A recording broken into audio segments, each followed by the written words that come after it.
সেই ষড়যন্ত্রের অংশ হিসেবেই তারা আল্লামা সাঈদীকে টার্গেট করেছিল এবং সেই টার্গেটেই তারা তাকে আল্লামা সাঈদীকে হত্যা করেছে। আমাদের সামাজিক জীবন শুধু তা নয়, বরং আমাদের গোটা পরিবারটাকে খুনি হাসিনা আমাদের বিপর্যস্ত করে দিয়ে ভারতের নির্দেশেই এই বিচার প্রক্রিয়া চলেছে। সাঈদী পুত্র অথবা ইসলামিক ঘরানা অথবা জামায়াতের পরিবারে জন্ম, এর জন্য কি বেড়ে ওঠা জীবনকে যাপন করতে প্রতিবন্ধকতায় পড়তে হয়েছে কিনা? আলহামদুলিল্লাহ, কোনো প্রতিবন্ধকতা কখনোই পড়তে হয়নি। শুধুমাত্র এই জালিম স্বৈরশাসক, পৃথিবীর নিকৃষ্টতম শাসক মাফিয়া হাসিনার সরকারের আমলটা ব্যতীত যখন যে সরকার এসছে, আমরা আলহামদুলিল্লাহ আমরা রাজনৈতিক পরিবার বলেন, জামাত পরিবার বলেন, অথবা যে পরিচয় বলেন না কেন, কোনো পরিচয় চলতে আমাদের কখনো অসুবিধা হয়নি। কিন্তু দুর্ভাগ্যজনক হলো যে 2009 সালে এই জাতির ঘাড়ে নমরুদের মতো চেপে বসা খুনি হাসিনার শাসন আমলে আমাদের জীবনটাকে বিপর্যস্ত করে দিয়েছিল। এটি আমাদের শুধু ব্যবসায়িক জীবন তা নয়, আমাদের সামাজিক জীবন শুধু তা নয়, বরং আমাদের গোটা পরিবারটাকে খুনি হাসিনা আমাদের বিপর্যস্ত করে দিয়েছে। আমাদের মাথার তাজ, আমাদের সম্মানিত পিতা, তাকে পরিকল্পিতভাবে কারাগারে নিয়ে আটকে রেখেছিল। শুধু আটকে রেখে ক্ষান্ত হয়নি, তাকে পরিকল্পিত হত্যা করেছে। আমার ভাইকেও হত্যাই করা হয়েছে। আমি বলবো আমাদের পরিবারের আমরা ছোটোখাটো যে সমস্ত ব্যবসা বাণিজ্য করতাম সেগুলিকে কেড়ে নেওয়া হয়েছে। আমাদের জীবনকে দুর্বিষহ করা হয়েছে। আমাদের বড় ভাই ইন্তেকাল করেছেন, এই জন্য হয়তো তিনি বেঁচে গেছেন, কিন্তু আমি এবং আমার বড় ভাই শামীম সাঈদী, আমরা প্রত্যেকেই মামলার আসামি। আমাদের বিরুদ্ধে 60-8টি মামলা দেওয়া হয়েছে। বিস্ফোরণ মামলা, গাড়ি ভাঙচুরের মামলা, সরকারি কাজে বাধা দেওয়ার মামলা। শুধু মামলা দিয়ে ক্ষান্ত হয়নি, আমাদেরকে জেলে থাকতে হয়েছে। আমি কারাগারে আমি নিজে থেকেছি, আমার ভাই কারাগারে থেকেছেন। তার থেকেও কষ্টের বিষয় সেটি হলো এই যে 2023 সালের 14ই আগস্ট আমার বাবার শাহাদাতের পর পুলিশ যে ন্যাক্কারজনক ঘটনা ঘটিয়েছিল ঢাকার পিজি হাসপাতালে, সবথেকে দুঃখজনক বিষয়টা হলো এই যে আব্বার শাহাদাতের রাতে 2023 সালের 14ই আগস্ট ঢাকার পিজি হাসপাতালে পুলিশ যে পৃথিবীর ইতিহাসের ন্যাক্কারতম ঘটনা ঘটিয়েছিল হাসপাতাল প্রাঙ্গণে। লাঠিচার্জ করলো তারা, গুলি বর্ষণ করলো তারা, সাউন্ড গ্রেনেড ছুড়লো তারা, কাঁদানে গ্যাস নিক্ষেপ করলো তারা, জনগণকে পেটালো তারা, কিন্তু রাত শেষে একটি মামলা করলো। সেই মামলায় প্রধান আসামি করলো আমাকে। পিতা মারা গেল আমার, সারা কষ্ট করলাম আমি জনগণকে শান্ত রাখার জন্য, একটা পর্যায়ে আমি সেন্সলেস হয়ে গেলাম, সেই আমাকে প্রধান আসামি করে মামলা করলো। তো এটি ছিল শেখ হাসিনা, যে একটা খুনি এবং মানসিক বিকারগ্রস্ত একজন মহিলা, এটি হলো তার প্রমাণ। আপনাদের অনেকের মনে থাকবে 1996 সালে শেখ হাসিনা তখন ক্ষমতা থাকা অবস্থাতেই হাইকোর্টের একজন বিচারপতি একটি অবজারভেশন দিয়েছিল এবং বলেছিল রং হেডেড মহিলা। তো সত্যি তাই, রং হেডেড মহিলাটা শব্দটা আসলে ছোট হয়ে গিয়েছিল তার জন্য।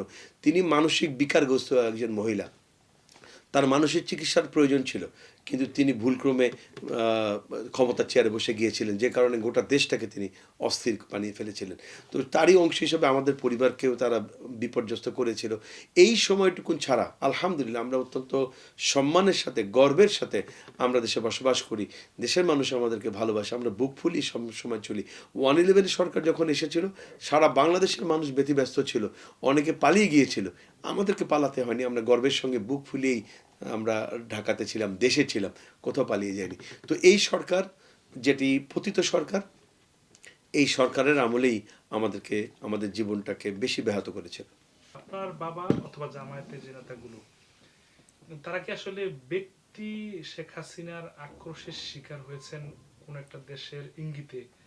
আল্লামা সাঈদী সহ জামাতের নিরীহ নেতৃবৃন্দ, যাদেরকে শেখ হাসিনা পরিকল্পিতভাবে হত্যা করেছে, আদালতের ঘাড়ে বন্দুক রেখে কিছু কুলাঙ্গার বিচারপতিকে, ফ্যাসিবাদের দোসর কিছু বিচারপতিদেরকে সামনে এনে, তো এটি আওয়ামী লীগ, অবশ্যই আওয়ামী লীগ দায়ী, আওয়ামী লীগ করেছে, অবশ্যই শেখ হাসিনা দায়ী, শেখ হাসিনা করেছে, এবং অবশ্যই ভারত দায়ী, ভারতের নির্দেশেই এই বিচার প্রক্রিয়া চলেছে।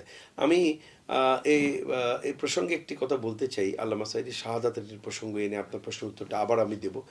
আল্লামা সাঈদী শাহাদাত বরণ করেছেন, বা শেখ হাসিনা তাদেরকে, আল্লামা সাঈদীকে হত্যা করেছে 2023 সালের 14ই আগস্ট। আপনারা নিশ্চয়ই জানবেন 2023 সালের 5ই আগস্ট আওয়ামী লীগের 5 সদস্যের একটি টিম ভারতে গিয়েছিল। সেই টিমের নেতৃত্ব দিয়েছিল তৎকালীন স্বৈরাচার মন্ত্রী খাদ্যমন্ত্রী ডক্টর আব্দুর রাজ্জাক, এবং তার নেতৃত্বে এই টিমে আরও ছিল আওয়ামী লীগের আর এক কুলাঙ্গার মন্ত্রী হাসান মাহমুদ, সাথে ছিল একজন মহিলা সংসদ সদস্য, সম্ভবত সম্ভবত আরমা দত্ত,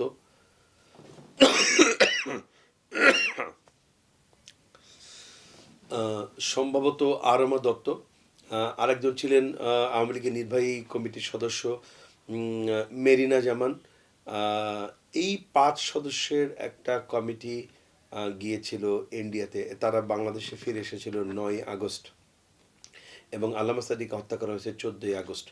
9ই আগস্টে দেশে ফিরে এসে সম্ভবত 10 অথবা 11ই আগস্টে ডক্টর আব্দুর রাজ্জাক হাসান মাহমুদকে পাশে বসে একটি প্রেস কনফারেন্স করেছিল। সেই প্রেস কনফারেন্সে অযাচিতভাবে, অপ্রাসঙ্গিকভাবে ডক্টর আব্দুর রাজ্জাক, ওই স্বৈরাচার মন্ত্রী তৎকালীন, তিনি বলেছিলেন যে ভারত আমাদেরকে জামাতের ব্যাপারে কিছু জিজ্ঞেস করেনি, অথবা জামাতকে শায়েস্তার ব্যাপার করার ব্যাপারেও আমাদেরকে কিছু বলেনি। তো এই কথাটি যখন তিনি বলছিলেন দুলেন, তখন হাসান মাহমুদ পাশে থেকে তাকে টিপ্পনি কাটছিলেন। তো এই বিষয়গুলি আমরা ভিডিওতে দেখেছি। তো এটি পরিকল্পিত যে, এবং আপনাদের নিশ্চয়ই স্মরণ আছে, নির্বাচনটা সামনেই ছিল, ডিসেম্বরের নির্বাচন ছিল। তো এই নির্বাচনকে সামনে রেখে এবং বাংলাদেশের জনগণের দৃষ্টিভঙ্গিকে ভিন্ন খাতে প্রবাহিত করার জন্য তখন বাংলাদেশে একটা আন্দোলন চলছিল, হরতাল অবরোধ চলছিল এই সরকারের পদত্যাগ এবং সুষ্ঠু নির্বাচনের দাবিতে। তো জনগণের দৃষ্টিকে ভিন্ন দিকে ফেরানোর জন্য এবং বিশ্ববাসীকে এই কথাটা দেখানোর জন্য, কারণ তাদের কাছে একটি ট্রাম্প কার্ড ছিল আল্লামা সাঈদী। তারা মনে করেছিল যে আল্লামা সাঈদীকে পরিকল্পিতভাবে হত্যা করা গেলে আল্লামা সাঈদী ভক্ত, জামাত ইসলামী, কোরআন প্রেমিক জনতা রাস্তায় নেমে আসবে, তারা ভাঙচুর করবে এটার প্রতিবাদে, ইত্যাদি বিভিন্ন কর্মকাণ্ড করলে পরে তারা দুনিয়াকে দেখাবে যে এই দেশে উগ্রতা দিয়ে ভরে গেছে, মৌলবাদ দিয়ে ভরে গেছে, তো সুতরাং ক্ষমতা আনার জন্য আমি শ্রেষ্ঠ। এই জাতীয় মেসেজ তারা দিতে চেয়েছিল। এই জন্য ভারতের পরিকল্পনায় এই টিমের কাছে প্রেসিডেন্ট পাঠিয়ে আল্লামা সাঈদীকে পরিকল্পিতভাবে হত্যা করা হয়েছে। যে আপনার প্রশ্নের উত্তরটা আমি এভাবে দিতে চাই, অবশ্যই আল্লামা সাঈদী সহ জামাতের সকল নেতৃবৃন্দের পেছনে আওয়ামী লীগ দায়ী, খুনি হাসিনার বিকৃত মানসিকতা দায়ী, এবং ভারত দায়ী। আচ্ছা, এমনিতে আপনার বাবার ট্রিটমেন্ট সর্বশেষ যখন তিনি স্ট্রোক করেছেন, সে সময় যে ডাক্তারদের অধীনে ছিলেন, সেখানে একজন ডাক্তারের ছবি তো ভাইরাল হয়েছে, আপনারা দেখছেন, যিনি শাহবাগের আন্দোলনে ছিলেন এবং জামাত নেতাকর্মীদের বিরুদ্ধে তিনি মিছিল স্লোগান করেছেন। পরবর্তী সময় আপনার বাবার মৃত্যুর পর অথবা হত্যার পর, যেটা বলতে চাই, যে তিনি জিডিও করেছেন থানাতে। এ বিষয়ে আপনার বক্তব্য কি ভাই? আপনার বাবার মৃত্যু নিয়েও তো অনেক জল্পনা, এই নিয়ে আপনারা কোনো অ্যাকশনে যাবেন কি?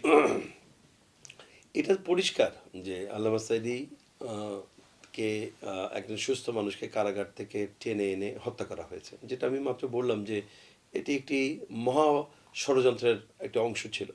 সেই ষড়যন্ত্রের অংশ হিসেবেই তারা আল্লামা সাঈদীকে টার্গেট করেছিল, এবং সেই টার্গেটেই তারা তাকে আল্লামা সাঈদীকে হত্যা করেছে। তো চিকিৎসা ব্যবস্থা তো ত্রুটি ছিলই, যেহেতু এটা তাদের ষড়যন্ত্রই ছিল তাকে হত্যা করবে। তো প্রপার ট্রিটমেন্ট করলে তো তাকে বাঁচানো যেত, তো বাঁচাতে তারা চায়নি, যে কোনো ট্রিটমেন্টও তারা করেনি। এই ট্রিটমেন্টের সঙ্গে যারা জড়িত ছিল তাদের মধ্যে একজন হলো মোস্তফা জামান, যিনি কিনা আওয়ামী লীগের অঙ্গ সংগঠন সাচিপের নেতা ছিলেন। একই সাথে তিনি তথাকথিত ভারতের পয়সা পরিচালিত গণজাগরণ মঞ্চের নেতা ছিলেন। সেখানে তিনি আল্লামা সাঈদী সহ জামাতের সকল নেতাদের ফাঁসির দাবিতে মিছিল করেছেন, স্লোগান দিয়েছিলেন। আমার মাথায় আসে না যে কি করে এমন একজন বিতর্কিত ব্যক্তিকে আল্লামা সাঈদীর চিকিৎসার সঙ্গে জড়িত তারা করেছিল। এটিতে আসলে পরিষ্কার যে আসলে হত্যার যেহেতু উদ্দেশ্য, সুতরাং সে কারণেই তারা তাদের পরীক্ষিত এবং তাদের দোসরকে একজনকে বাছাই করে আল্লামা সাঈদীর চিকিৎসায় তারা নিয়োজিত করেছিল। আরেকটি প্রসঙ্গ হলো জিডি, যেটা মোস্তফা জামান করেছিল, আপনাদের একটি একটি স্লোগানের মতোই বা একটি কথা আমাদের এই জুলাই বিপ্লবের আন্দোলনে খুব জনপ্রিয় হয়ে উঠেছিল, যেটা কিনা শেখ হাসিনাকে কেন্দ্র করে বলা হতো, নাটক কম করো প্রিয়। তো আসলে জামানের ওই ঘটনাটা ছিল নাটক। উনি নাটক করার জন্যই এই যেটা করেছেন, তিনি দেখাতে চেয়েছেন তিনি নির্দোষ, নিরপরাধ নিষ্পাপ একজন মানুষ, শেখ হাসিনার মতো নিষ্পাপ, এটা উনি প্রমাণ করার জন্য জিডি করতে গিয়েছিলেন। তাকে হত্যার হুমকি দিতে হবে কেন? তাকে যদি কেউ হত্যা করার ইচ্ছেই করতো তো হত্যাই তো করে ফেলতো। হত্যা যে করতে চায় সে হুমকি দিয়ে হত্যা করে নাকি? এটা তো নাটক, এটা বোঝাই যায়। এবং ওই জিডি করার পরে তিনি প্রেস কনফারেন্স করেছিলেন, সম্ভবত থানার প্রাঙ্গণে দাঁড়িয়ে তিনি সাংবাদিককে ব্রিফ করেছিলেন। সেখানে সাংবাদিকদের প্রশ্নের মধ্যে তিনি একটি অত্যন্ত গুরুত্বপূর্ণ তথ্য দিয়েছিলেন। সে তথ্যটি ছিল এমন, তিনি বলছিলেন যে আমাকে তো ডেকে আনা হয়েছে, সকল দায়িত্ব ছিল চেয়ারম্যানের। তো আমরা এনজিওগ্রাম করতে চেয়েছিলাম, তো আমাদেরকে যদি এনজিওগ্রামটা করতে দেওয়া হতো তাহলে হয়তো তাকে বাঁচানো যেত। এই যে কথাটি তিনি বলেছেন অত্যন্ত গুরুত্বপূর্ণ একটি কথা। আমরা এই কথার আমলে নিয়েছি, এই কথার এভিডেন্স আমাদের কাছে আছে। আমরা কিছু মেডিকেল এভিডেন্স সংগ্রহের চেষ্টা করছি। ইনশাআল্লাহ আল্লামা সাঈদীর খুনের সঙ্গে জড়িত একটি মানুষকে ছাড় দেওয়া হবে না। আমরা এই দুনিয়াতে তাদের বিচার করব, বিচার করাবো, তাদের শাস্তি নিশ্চিত করব, আর পরকালে আল্লাহর আদালতে তাদের শাস্তি তো থাকবেই।